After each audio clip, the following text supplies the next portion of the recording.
waramutse neza. Mwaramutse neza. Waramukanye Imana. Ndaramukanye Imana rwose nta mafaranga. Kuri Mamba. Yeah, Black Mamba. Umugabo w'umukomeye cyane.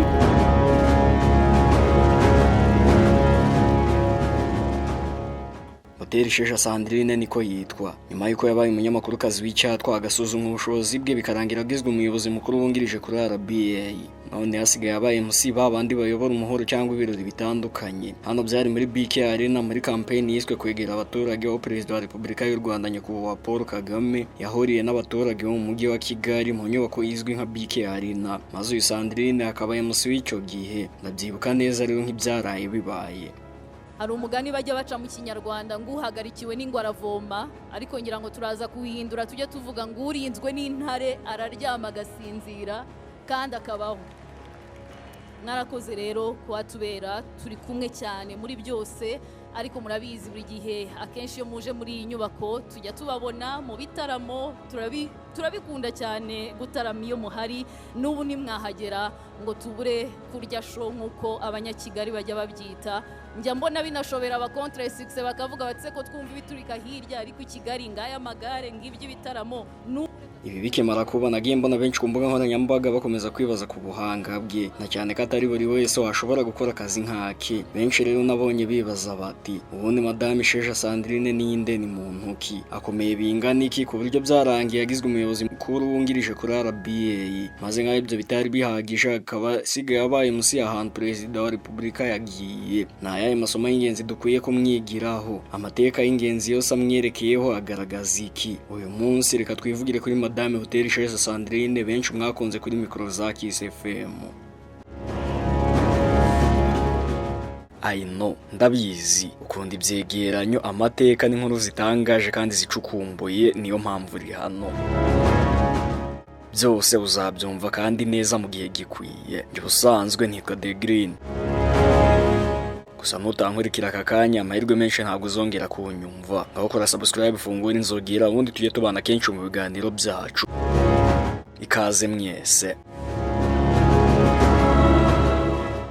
Inyandiko z'amateka zinyuranye zigaragaza ko Sandrine Sheja Butera yavukiye mu Rwanda ku itariki ya 5 Nzeri mu 1989. Ni umwana wa gatatu mu muryango w'abana batatu, akaba yarakoranye urukundo rukomeye rw'itangazamakuru. Amashuri abanza yayize mu Rwanda, atangira kugaragaza impano ye mu gutanga ibiganiro no gusobanura ibintu mu buryo busobanutse. Yarangije amashuri yisumbuye mu mwaka wa 2007 maze akomereza muri Kaminuza y'u Rwanda aho yize itangazamakuru n'itumanaho, Mass Communication and Journalism. Ayirangiza mu mwaka wa 2012.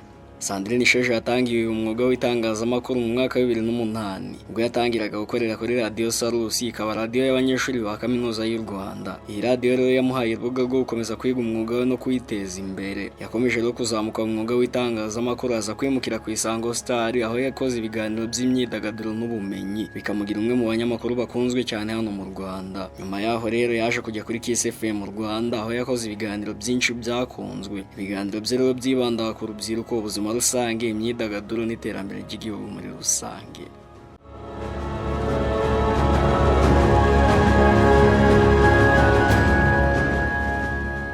Mu gihe gito Sandrine Sheja yaje kumenyekana cyane mu itangazamakuru ry'u Rwanda kubera ukuntu avuga neza, uburyo ategura ibiganiro no guhuza n'abantu mu biganiro bitandukanye. Ubuhanga bwe rero mu kuyobora ibiganiro ni bimwe mu byamugize icyamamare. Yari afite ubuhanga mu kuganira n'abantu b'ingeri zose, yaba abakuru n'urubyiruko, bose yarabaganirizaga. Ikindi kintu rero cyamugize icyamamare ni uko yari afite igikundiro mu itangazamakuru. Abantu benshi baramukundaga kubera ukuntu yitwaye neza mu mwuga we kandi akagira ibitekerezo bisobanutse. Ikindi nuko yabereye benshi ntangarugero. Benshi rero yababereye icyitegererezo, by'umwihariko abakobwa n'abagore bifuza kuzaba abanyamakuru, ni role model wabo. Sandrine Sheja rero kubera ubushobozi bwe yaje kugirwa umuyobozi wa Kiss FM aho yayoboye radio mu gihe kinini rwose, akayifasha gukomeza gukundwa cyane n'abanyarwanda ndetse yewe n'urubyiruko muri rusange hano mu Rwanda. Muri uyu mwanya rero yagize uruhare mu guhindura uburyo itangazamakuru ryakorwaga, yongeramo imishinga mishya y'iterambere ndetse yongera ubwiza bw'ibiganiro bya Kiss FM. Mu mwaka wa 2024 inkuru yabaye ikimenya bose. Sandrine Sheja yagizwe umuyobozi mukuru wungirije w'ikigo cy'igihugu cy'itangazamakuru Rwanda Broadcasting Broadcasting Agency kizwi nka RBA.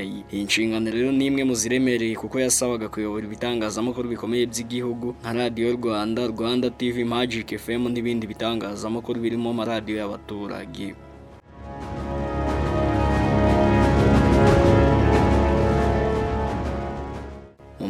We Sandrine yagize uruhare mu bikorwa byinshi bigamije guteza imbere itangazamakuru n'imyidagaduro mu Rwanda. Aha rero nakubwira ko yagize uruhare mu guteza imbere ibiganiro by'imyidagaduro byafashije urubyiruko kumenya amakuru mashya mu Rwanda no ku isi hose. Yagize n'uruhare kandi mu kwimakaza itangazamakuru ryigenga, atanga umusanzu mu guteza imbere Kiss FM no kuyobora neza iyi radiyo. Yakoranye n'ibigo bitandukanye mu gutegura ibiganiro by'ubumenyi, ubukungu n'imibereho myiza. Yakoze ku mishinga yo guteza imbere abagore mu itangazamakuru, ashyigikira abanyamakuru b'abagore kugira ngo nabo bagira uruhare rukomeye mu mwuga. Ikindi rero wamumenyaho nuko Sandrine Isheja ari umwe mu barokotse jenoside yakorewe abatutsi muri Mata 1994.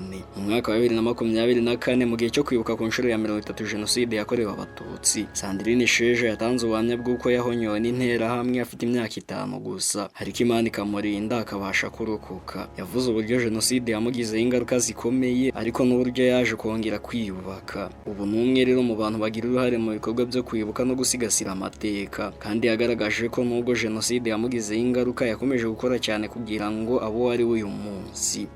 Ubundi buzima rero nuko mu mwaka wa 2016 Sandrine Isheja yasezeranye n'umukunzi we Kagame Peter. Basezeranye rero imbere y'amategeko ku itariki ya 15 Nyakanga muri 2016, umuhango wabereye ku biro by'umurenge wa Remera mu karere ka Gasabo. Nyuma y'umunsi umwe ku wa 13 Nyakanga muri 2016, nyuma y'umunsi umwe ku wa 13 Nyakanga 2016 bahise basezerana imbere y'Imana. Urukundo rwabo rero rwakunzwe na benshi uko bakundaga gusangiza abantu ibihe byabo byiza ku mbuga nkoranyambaga bakoresha.